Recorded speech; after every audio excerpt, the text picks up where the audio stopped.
A catastrophic hurricane is currently forming in the Caribbean Sea, and this will likely be the worst hurricane that we've seen so far this year, bringing the threat of devastating impacts to areas like Jamaica, Cuba, Haiti, and the Dominican Republic, and then eventually going through the Bahamas next week. Additionally, a big severe weather event is on the horizon today and tomorrow across the southern plains that'll bring the threat of tornadoes. So in today's forecast, we're going to break down exactly what you need to know about upcoming Hurricane Melissa and the severe weather that'll be taking place in the United States over the next few days. We'll begin with what's happening in the Caribbean Sea right now, and this right here is Tropical Storm Melissa. This is actually a fairly weak tropical storm this morning, but throughout the day today and tomorrow, we are expecting this to intensify into a hurricane as it slowly moves to the west in the direction of Jamaica. I do want to point out that this tropical storm unfortunately has already caused at least one fatality and 5 injuries back over in Haiti, and that is as of yesterday due to the high winds that Michelle has already brought. And unfortunately, those numbers are only going to go up with how catastrophic this hurricane could be as it forms over the next few days,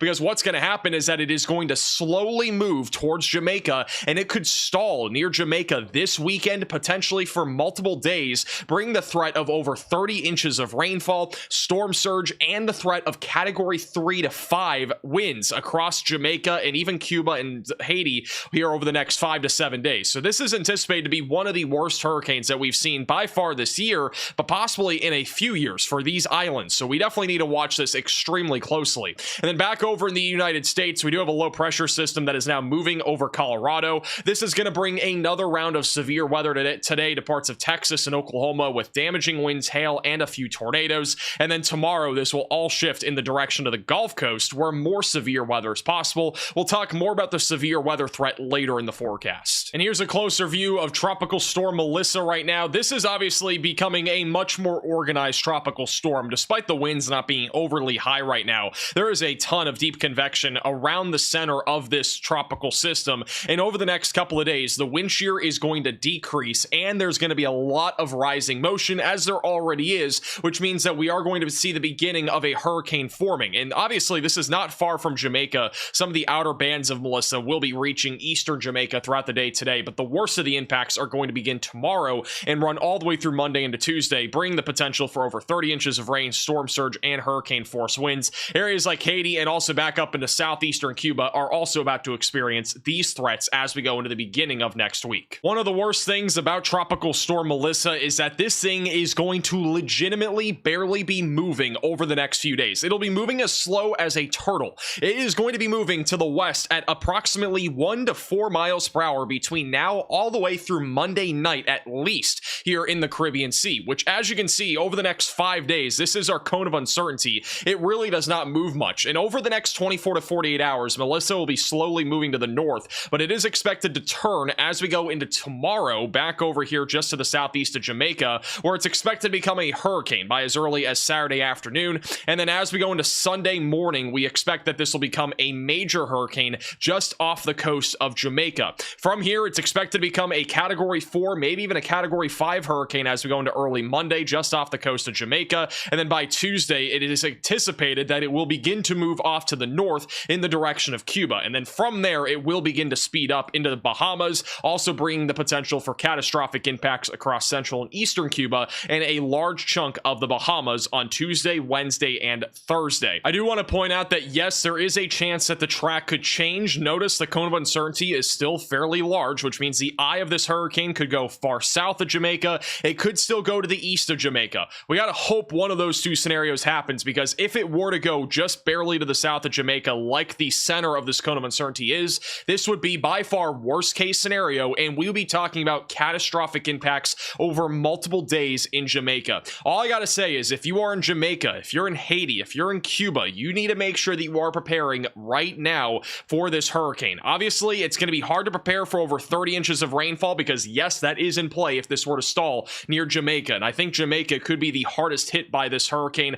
This is unfortunately looking really bad for that area, so let's just hope that this is not going to happen, but as of right now, we got to prepare for worst case scenario here. Now let's talk more about the scenarios and the impacts of what Melissa will bring over the next few days, beginning with our spaghetti models. This gives us an idea of some of the different scenarios that are in play for Melissa. So as we go into Sunday and Monday, the Google DeepMind thinking here is that that it is basically showing that Melissa will stay south of Jamaica, which is not necessarily a good thing, by the way, because at least at the bare minimum, Jamaica would be getting some of the northern bands of Melissa, which means that hurricane impacts are definitely going to be on the table. On top of that, lots of rainfall and storm surge would continue throughout the daytime Sunday and Monday. And then as we go into Monday night and Tuesday, that is when a lot of the models start to turn this thing off to the north as a very intense Category 4 or 5 hurricane moving in the direction of Cuba or Haiti. And then on Tuesday and Wednesday is when we're expecting impacts across Cuba, Haiti, and also the Bahamas. This pictured here is Wednesday at about 12 o'clock, and a lot of the ensemble members have it right over Cuba or the Bahamas. There are a select few that have it further off to the west, but not far enough west for it to be that concerning for the United States.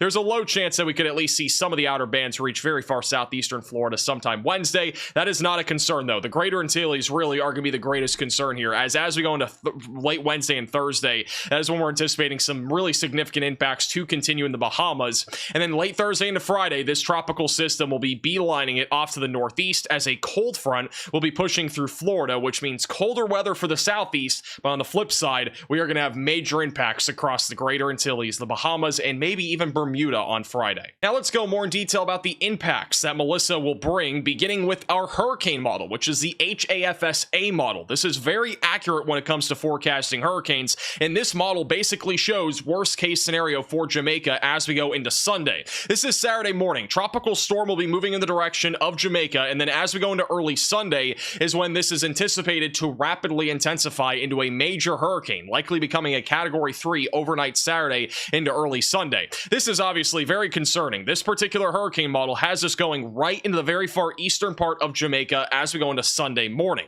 If this scenario were to pan out, we would have Category 3 to 4 winds on the eastern side of Jamaica, very heavy rainfall and storm surge, and then as we go into Sunday afternoon and evening, notice how it barely is moving and it is basically just clipping the coast of Jamaica. Meanwhile, it is still intensifying into a Category 4 hurricane, perhaps even close to a Category 5, just off the coast of Jamaica by Sunday evening. And then as we go into late Sunday and into early Monday, this continues to literally flirt with Jamaica basically over a 48-hour period, which means that if this scenario were to pan out, we would have catastrophic impacts, including over 30 inches of rainfall, we'd have storm surge, and as well as hurricane force winds for an elongated period of time. I really cannot stress this enough. If you are in Jamaica, you need to be preparing for this hurricane, even if it were not to stall offshore for a couple of days, which by the way is still entirely possible. I do think that we'll at the bare minimum see some sort of landfall or very close by scenario where at some point this tropical system will be close enough to Jamaica to bring at least hurricane force winds, storm surge, and the threat of at least around 10 to 25 inches of rainfall, which is already substantial enough. But I do think that there is a higher end scenario at play here, which almost every hurricane model is showing right now,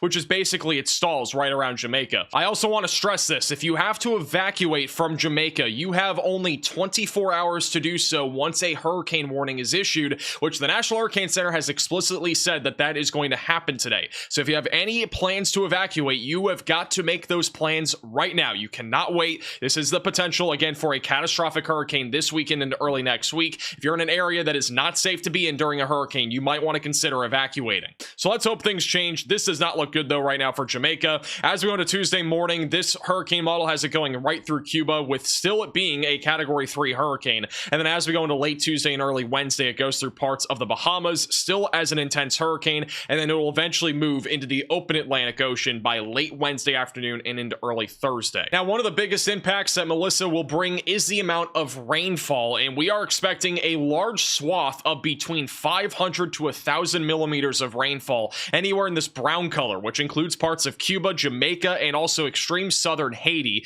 And if you do not know what that means, that is essentially 20 to 40 inches of rainfall is forecasted to fall in these areas. So with all that said, this could easily be the worst hurricane that we've seen so far this year. And for those that live in Jamaica, Cuba, or Haiti, this is unlike anything that we've really seen in the last few years. So if you are in these areas, make sure that you're preparing. Let's hope for the best. Let's hope Melissa just does not really intensify over the next couple of days like all the models are showing, which obviously the odds of that are extremely low at this point. But unfortunately, I really can't say much else than just prepare, please, and make sure that you have, if you have any friends or family in these areas, that they are also taking this very seriously, especially Jamaica. The Jamaica airports actually closed down, the international airports. Once these hurricane warnings go into effect, they're going to be shutting down. So really bad stuff going on here, and let's just hope things change here over the next 24 hours. Now, shifting gears to the severe weather threat over the next couple of days, the Storm Prediction Center has issued a slight risk of severe weather for today, which is Friday, across a large chunk of central and west Texas. This does include areas like San Angelo, San Antonio, and Austin, and there's also a marginal threat that goes back up towards the Oklahoma City metro. Biggest concern for today will be damaging winds and also large hail, but there is an elevated threat for tornadoes today. We actually have a 5% tornado risk in effect for parts of San Antonio, Austin, also back through San Angelo and Abilene, Texas, and then a 2% tornado risk, which includes Houston and also Dallas-Fort Worth. There is a potential for a live stream on this channel later today, so make sure you're subscribed and click the bell icon so you're notified if and when we do go live. As we go into Saturday, the threat of severe weather will shift to the Gulf Coast. A large marginal threat is currently in place from central Texas into eastern Louisiana, and slight risk does include areas like Houston and just outside of New Orleans. The biggest concern for Saturday will be damaging winds and hail, but there's once again a 5% tornado risk in place right along the Gulf Coast, which does include Houston, Texas. So make sure that you're staying weather aware, have multiple ways to receive warnings, and there is also a chance of a live stream tomorrow. So click the bell icon so you're notified if we do go live. Now let's talk more about the timing of severe weather, beginning with today. Some scattered showers and thunderstorms will fire off right around 2 o'clock from western Oklahoma back into west Texas. This is the corridor to watch for a more elevated risk of tornadoes this afternoon. By 3 to 4 o'clock, storms will continue to explode across Oklahoma and far west Texas. By 6 to 7 o'clock, we're going to start to see a line of storms begin to form here across west and central Texas. A couple supercells are also a possibility back over near Dallas-Fort Worth, but the biggest concern would be hail out of those storms. There could be still a rogue supercell or two in far west Texas, and that could still be capable of producing a tornado. And then by 7, 8, 9 o'clock, this line of storms will push towards Dallas-Fort Worth, also moving towards San Antonio, Austin, and then after midnight, that line of storms will begin to move in the direction of Houston. And then by Saturday morning, we got a big line of storms going right through the heart of Houston, also southern Louisiana, and there will be a threat for a supercell or two Saturday morning and early afternoon to come off the Gulf Coast with a threat of a couple of tornadoes. And then during Saturday afternoon and evening, a bunch more storms will fire off behind that line of thunderstorms, which may be capable of producing some hail, wind, and a low tornado risk during Saturday afternoon. And then as we go into Sunday evening, the storms will start to kind of move into another line of storms back over in Louisiana, before eventually Sunday morning, that line of storms will begin to die out as it moves right along the immediate Gulf Coast. Sunday afternoon, we're not expecting much in the way of severe weather, but some strong storms are possible across areas like Mississippi, Alabama, Florida, and Georgia. And as always, thank you all so much for watching today's forecast. If you are new to the channel, make sure to subscribe down below. Our next video will be tomorrow, so click the bell icon so you're notified with the latest updates, and we'll see you all again in the next forecast.